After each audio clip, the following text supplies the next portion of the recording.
Assalamualaikum warahmatullahi wabarakatuh. Kali ini kita akan membahas materi tentang revolusi industri. Ya, di awal-awal materi yang saya berikan di Google Classroom berkaitan dengan abad pertengahan, saya kira itu juga cukup dibaca dengan baik, dicerna, karena pada prinsipnya belajar sejarah itu harus banyak literasi. Anda membaca, memahami dengan baik, ya. Nah, pertanyaan-pertanyaan yang saya berikan juga berkaitan dengan banyak penalaran. Konsep penalaran itu, jadi memang di kurikulum 2013 itu 80% itu siswa yang harus mengeksplor. Jadi yang dominan bukan guru. Nah, dari materi yang saya berikan, dianalisis, dipahami dengan baik, diberikan pertanyaan-pertanyaan yang berkaitan dengan kemampuan kalian dalam menganalisis materi tersebut. Nah, untuk kali ini saya punya kesempatan untuk membuat sebuah paparan yang berkaitan dengan revolusi industri. Marilah kita bahas apa yang dimaksud dengan revolusi industri. Nah, di sini ada pengertian yang sederhana dari revolusi industri. Revolusi industri adalah perubahan radikal atau revolusi dalam sistem produksi barang dan jasa yang terjadi di Inggris sekitar abad ke-18. Nah, revolusi industri istilahnya diperkenalkan oleh Friedrich Engels dan Louis Auguste Blanquy pada pertengahan abad ke-19. Nah, apa yang dimaksud dengan revolusi industri secara spesifik? Di sini ada pemahaman tentang perubahan yang radikal. Perubahan yang radikal itu adalah perubahan yang sifatnya menyeluruh dan merubah semua aspek kehidupan manusia. Ya, perubahan radikal mengacu pada ditinggalkannya produksi barang dan jasa dengan menggunakan manusia. Dalam hal ini tenaga manusia ataupun hewan. Dan juga alat-alat sederhana yang lainnya. Nah, itu berkaitan dengan pengertian dari revolusi industri. Nah, di sini ada Arnold Toynbee tahun 1853 sampai 1883, seorang ahli sejarah ekonomi dari Inggris yang mempopulerkan istilah revolusi industri. Nah, revolusi industri diawali dengan sebuah kebijakan. Latar belakang yang mengembangkan revolusi industri itu ada sebuah kebijakan yang disebut dengan kebijakan enclosure. Ya, secara harfiah berarti memagari lahan tertentu sehingga hanya satu orang yang berhak untuk melakukan aktivitas pertanian di tempat itu. Jadi memang lahan itu diolah secara fokus, terkonsentrasi oleh pengusaha dibantu dengan orang-orang yang dipekerjakannya. Nah, kebijakan enclosure pada akhirnya memunculkan kekerasan secara langsung, terutama dalam hal eksploitasi penggunaan tenaga-tenaga manusia, dalam hal ini petani yang menjadi bawahan dari pengusaha. Nah, berdasarkan kekerasan langsung yang terjadi, pada akhirnya pemerintah Inggris memikirkan sebuah upaya bagaimana supaya pengembangan pertanian dan kemudian kepada industri itu diatur dalam sebuah undang-undang. Kita pahami di sini faktor pendukung revolusi industri. Yang pertama, stabilnya kondisi keamanan dalam negeri. Jadi memang sejak abad pencerahan, ilmu pengetahuan itu sangat berkembang dengan baik, perdagangan semakin maju, pada akhirnya menciptakan situasi negara yang sangat kondusif. Ya. Pemerintah dalam hal ini memprioritaskan kesejahteraan rakyat. Pemerintah memprioritaskan berlangsungnya kegiatan ekonomi dengan baik. Di antaranya dengan membuat aturan-aturan bahwa segala kegiatan masyarakat, terutama perdagangan, itu harus berjalan dengan baik, mendapatkan perlindungan dari pemerintah. Nah, yang kedua, revolusi industri juga tidak terlepas dari yang namanya kolonialisme dan imperialisme. Ya, di materi sebelumnya dibahas bahwa majunya perdagangan dalam hal ini ada paham yang disebut dengan merkantilisme itu mengisyaratkan bahwa negara harus menciptakan kesejahteraan bagi rakyat. Negara itu harus kaya.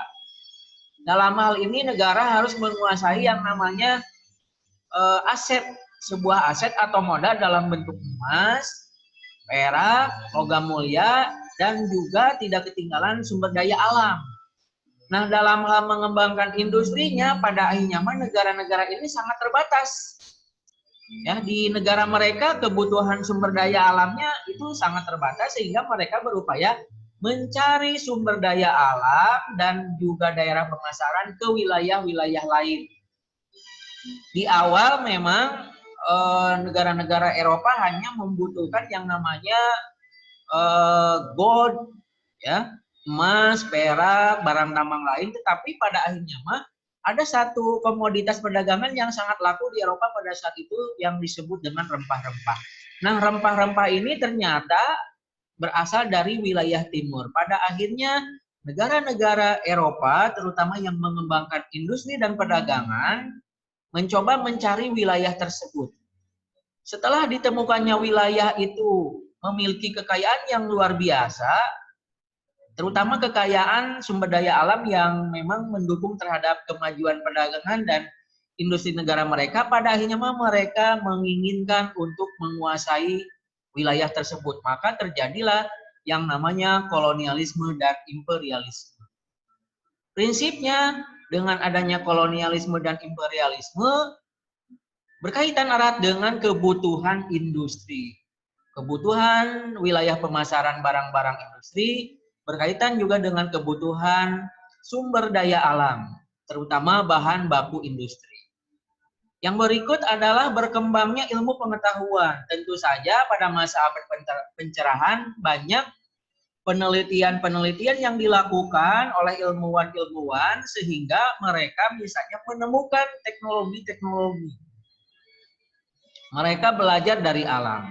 Mereka belajar dari kitab-kitab yang pernah berkembang di masa zaman Yunani kuno, Romawi kuno, bahkan mengambil juga kitab-kitab ilmu pengetahuan dari dunia Islam. Untuk kemudian karena perdagangan yang semakin maju memunculkan kaum kaya baru atau istilah kita mungkin disebut dengan sebutan orang kaya baru. Nah, orang-orang kaya baru inilah, pengusaha-pengusaha baru inilah, mereka sebenarnya bukan berasal dari kaum bangsawan tetapi juga dari kalangan rakyat biasa. Itu juga mendorong setidaknya pertumbuhan industri, muncul pabrik-pabrik, usaha-usaha yang berkaitan dengan industri. Yang berikut adalah sumber bahan mentah dan pasar hasil produksi. Ya, ini berkaitan dengan tadi, dengan kolonialisme dan imperialisme. Berkaitan pula dengan kekayaan sumber daya alam. Dan akhirnya juga adanya perlindungan hukum yang baik dari negara melindungi usaha-usaha mereka. Ya, kemudian faktor lainnya adalah adanya yang disebut dengan arus urbanisasi. Arus urbanisasi adalah perpindahan penduduk dari wilayah desa ke kota. Ini juga mendukung perkembangan revolusi industri karena pabrik atau perusahaan misalnya membutuhkan banyak tenaga kerja. Kemudian munculnya sistem ekonomi liberal. Sistem ekonomi liberal berkaitan erat dengan perdagangan bebas yang sudah lintas negara, bahkan lintas benua. Pada akhirnya industri juga berkembang dengan baik sehingga akhirnya barang-barang industri banyak dibeli oleh masyarakat dan perusahaannya memproduksi barang-barang industri secara massal. Jadi dengan banyaknya permintaan pada akhirnya memunculkan perusahaan-perusahaan yang baru. Itu faktor pendukung revolusi industri. Berikut ada proses ya, jalannya revolusi industri. Itu ada 2 tahap. Yang pertama, revolusi industri tahap pertama.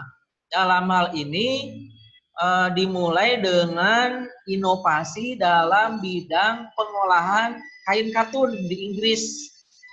Karena memang pada masa ini terus-menerus dikembangkan, mulai dari alat-alat yang sederhana masih membutuhkan tenaga manusia atau hewan, tapi kemudian juga diciptakan alat-alat tenun yang semakin modern. Nah, di sini mesin pemintal yang ditemukan oleh James Hargreaves itu dapat menghasilkan beberapa benang yang disebut dengan mesin spinning jenny. Jadi mulai ditemukan yang namanya mesin spinning jenny, mesin pemintal yang dianggap cukup membantu pekerjaan manusia sehingga produksi barang bisa dipercepat atau bisa diperbanyak. Nah, ini revolusi industri pertama itu mengubah industri rumahan menjadi industri pabrik yang ditandai dengan penggunaan mesin-mesin besar.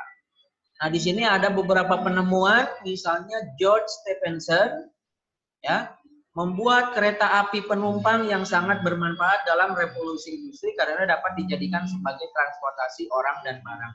Jadi dengan semakin majunya perdagangan, kebutuhan pemasaran antar wilayah, orang mulai berpikir, ilmuwan sudah mulai berpikir menciptakan kira-kira ada tidak alat atau kendaraan yang bisa membantu pemasaran produksi mereka. Revolusi industri kedua. Di sini ada beberapa perbedaan antara revolusi industri pertama dan kedua. Nah, di industri kedua itu sudah mengalami perkembangan yang cukup luar biasa. Misalnya yang pertama, baja menggantikan besi sebagai bahan industri pokok. Jadi sudah ditemukan yang namanya bahan baku baja. Yang awal mula untuk membuat sebuah mesin itu digunakan besi, tapi kemudian baja dianggap lebih praktis, lebih ringan, sehingga dijadikan sebagai bahan industri pokok. Nah, yang kedua ada penggantian batu arang dengan gas dan minyak, serta penggunaan listrik. Untuk tahap pertama yang digunakan di masa revolusi industri itu adalah batu arang untuk menghasilkan panas atau tenaga listrik. Nah, untuk saat ini di revolusi kedua itu sudah ada penemuan yang namanya gas dan minyak. Kemudian juga di masa revolusi industri kedua sudah mulai ada mesin, ya, penciptaan mesin otomatis yang tidak sepenuhnya mengandalkan kepada campur tangan manusia. Kemudian ada spesialisasi buruh, jadi buruh sudah memiliki keahlian-keahlian khusus di sini. Di bidang produksi, di bidang teknik, di bidang pemasaran, dan sebagainya. Yang kemudian perubahan radikal dalam transportasi dan komunikasi. Sudah muncul alat-alat transportasi umum. Yang awal mula mungkin barang-barang industri hanya dipasarkan dengan bantuan-bantuan alat sederhana, tetapi kemudian misalnya tercipta alat-alat transportasi yang baik, misalnya kereta api, kemudian ke depannya nanti ada pesawat terbang. Nah, pada akhirnya juga memunculkan yang namanya organisasi-organisasi perdagangan bebas di Eropa dan sekitarnya. Jadi orang sudah mulai berpikir bagaimana supaya mereka bisa bekerja sama dengan baik dan menghasilkan keuntungan yang baik. Yang berikut meluasnya industrialisasi ke Eropa Tengah dan Timur, bahkan sampai ke wilayah timur jauh. Dalam hal ini sampai ke Asia, ke Afrika, juga sampai barang-barang industri. Kita lihat dampak revolusi industri bagi Eropa, ya. Di bidang sosial muncul arus urbanisasi semakin tinggi, lahirnya kelas buruh, munculnya revolusi sosial, dan juga terjadi polusi di banyak tempat. Ya, tentu saja ya, memunculkan polusi di banyak tempat. Semakin banyaknya pabrik yang berkembang, tumbuh di kota-kota besar, melahirkan yang namanya perpindahan penduduk dari wilayah desa ke kota. Karena memang orang-orang desa misalnya ingin mencari penghidupan yang lebih baik, ingin mendapatkan penghasilan yang lebih baik, sehingga akhirnya urbanisasi cukup tinggi. Nah, di kalangan perkotaan, di wilayah perkotaan muncullah kelas-kelas buruh. Jadi ada wilayah-wilayah pemukiman yang memang secara mayoritas penduduknya berasal dari kelas buruh atau kelas-kelas karyawan, istilah kita sekarang ini seperti itu ya. Tetapi juga di sisi yang lain muncul yang namanya revolusi sosial. Ya, artinya buruh-buruh sendiri, karyawan-karyawan membutuhkan kehidupan yang lebih baik, tetapi pada akhirnya bagi yang tidak bersaing, tidak bisa bersaing, itu memunculkan masalah bagi pemerintah atau bagi masyarakat. Ya, yang jelas yang terakhir polusi di banyak tempat jelas polusi udara, tanah, air dan yang lainnya. Di bidang politik muncul paham sosialisme. Jadi orang sudah mulai menuntut kesetaraan. Buruh jangan hanya memberikan tenaganya saja untuk kepentingan pemilik pabrik, tetapi juga kesejahteraannya juga harus diperhatikan. Harus ada kesetaraan prinsipnya. Sosialisme itu berkaitan dengan masalah kesetaraan dalam hal kesejahteraan ekonomi. Nah, pada waktu itu juga sudah mulai muncul partai-partai politik, di antara partai politik yang muncul juga berbasis kepada anggota-anggota dari karyawan perusahaan atau pabrik. Juga akhirnya memunculkan imperialisme modern, seperti tadi sudah dibahas ya.